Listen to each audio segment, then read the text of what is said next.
Kelmės rajone dirbantis jaunasis ūkininkas Arūnas Baltrušaitis vienas iš tų, kuris negalėjo modernizuoti savo ūkio, nes bankas nesuteikė paskolos, nepasitikėdamas jaunojų ūkininkų. Tačiau Arūnas, kooperacijos šalininkas, jo pasitikėjo ir pagalbą ištiesė kredito unija.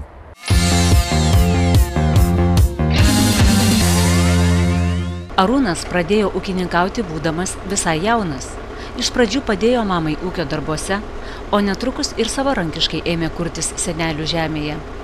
Dabar matydamas ūkinius pastatus, namus, gražiai sutvarkytą aplinką, nei nepagalvotum, kad prieš 10 metų čia buvo plynas laukas. Nuo šitų pastatų pradėjom statyti pirmiausia ūkinius pastatus. O kokia tų ūkinių pastatų paskirtis turėjo būti, ką jūs planavote? Jūs iškart buvot suplanavę, ką darysite?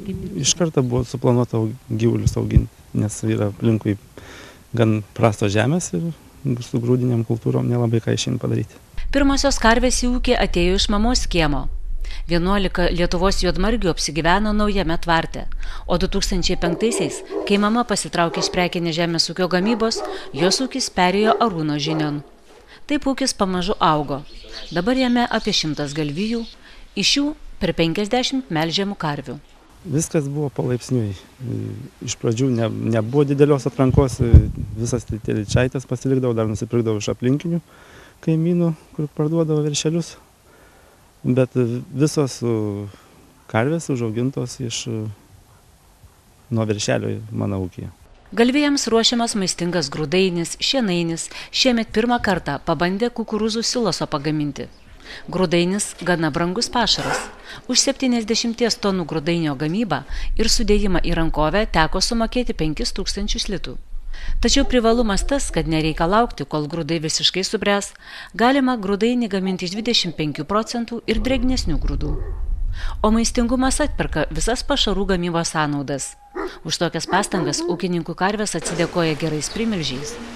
Vidutiniškai po 7000 kg iš karvės primelžia. Karvės tvarte laikomas palaidos, o pamelžtos, paėdusios pačios išeina į šalia esančias ganyklas. Norim subalansuoti karvių šėrimą, reikia įvairių pašarų karviai. Ir kuo dabar tas kiekvienas pašaras yra naudingas gyvuliui? Vienas energiją, kitas baltymą duoda. Visapusiškai aprūpina karvės organizmą reikiamą medžiagą. Ir kaip jūs šeriate gyvulius? Ar vieną kartą vieną pašarą duodat, kitą kartą kitą? Ne, turiu maišytuvą ir viską sumaišomi, šerime vieną kartą per dieną. Kurtis Arūnui Baltrušaičiui buvo nelengva. Nuosavą ūkį įregistravo 1998 metais, kai atsirado galimybė besikuriantiems jauniems ūkininkams pasinaudoti ES paramą. Arūnas jau turėjo per ilgą ūkininkavimo stažą, nors metų vos per 20 buvo. Reikėjo ūkinių pastatų, o pinigų trūksta. Nuėjo į vieną banką, į kitą. Niekas netiki, kad jaunas žmogus iš ūkininkavimo galės kreditą gražinti. Kadangi mama buvo Kelmės kredito unijos Kelmės taupa narė ir sūnui patarė pagalbos prašyti šioje unijoje.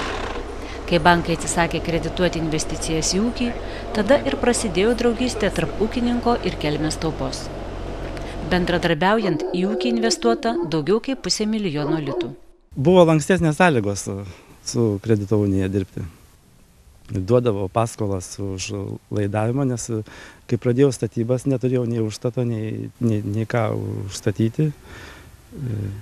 Technikos nebuvo, o bankai nesišnekėjo su manim to kartu. O kredito unija pagelbėjo, davė paskolą su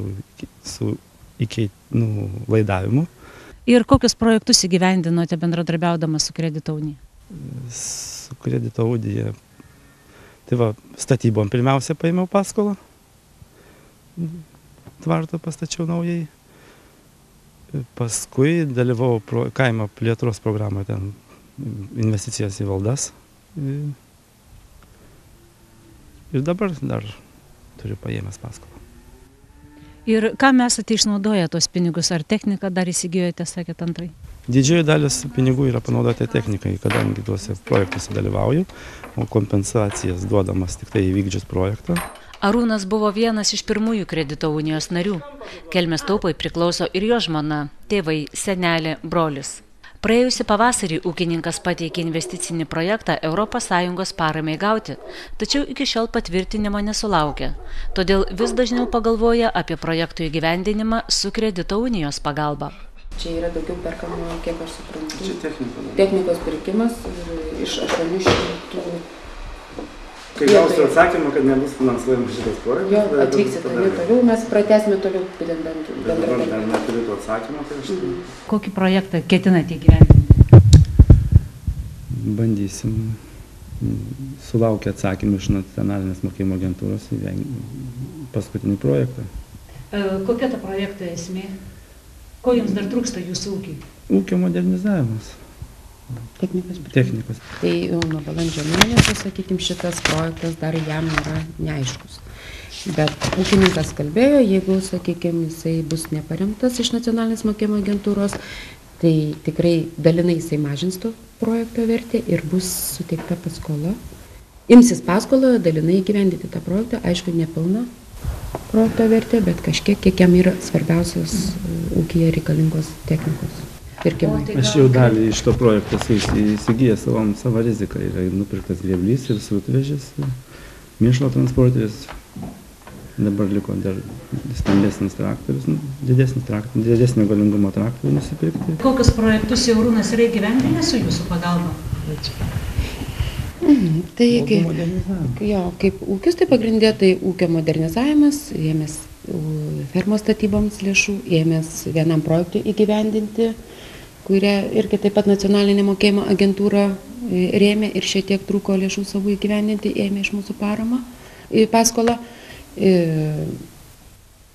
Ir dabar būtent paskutiniam projekte taip pat tikisi, jeigu bus parama, tai irgi taip pat žadam bendradarbiauti ir suteikti paskolą, kiek reikės įgyvendinti tam didžiajam projektui. Kredito unija yra įsteigta kooperatyvo pagrindais ir nėra jisai prilyginamas kaip bankas. Kredito unija daugiau yra nukreipta į suvienyti rajono žmonės, kad jie vienas kitam padėtų. Tai yra kooperatyvo ir tikslas – savitarpio pagalba. Arūnas visuomeniškas žmogus. Jis jau beveik 20 metų priklauso Agroserviso kooperatyvui Kuršių kraštas, tiek pat ir kredito unijos Kelmės Taupa pajininkas, įkūrus kooperatyvą Pienas LT, tapo ir jo nariu. Bendradarbiavimas, tas kooperatinis bendradarbiavimas, ar su kredito unija, ar su kitomis kooperatinėmis bendrovėmis, kurių nariai esate, ką jisai duoda jums, jūsų ūkiui?